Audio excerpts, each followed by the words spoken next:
Yo mga guys, nandito tayo ngayon sa Mount Ulap. So nagsara nga pala yung Mount Ulap, no. So sa kadahilan ng yan, nagkaroon ng grass fire dito. Kita nyo naman, di ba?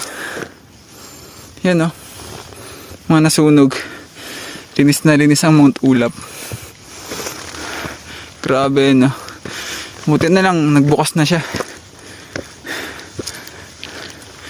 So yun, no, grass fire. Siguro sa matinding init or may nagtapon ng upos na sigarilyo, hindi natin alam. Yan, dito tayo ngayon sa Mount Ulap. Maganda pa rin naman dito. Grabe. So yun lang, open na Mount Ulap, punta na kayo.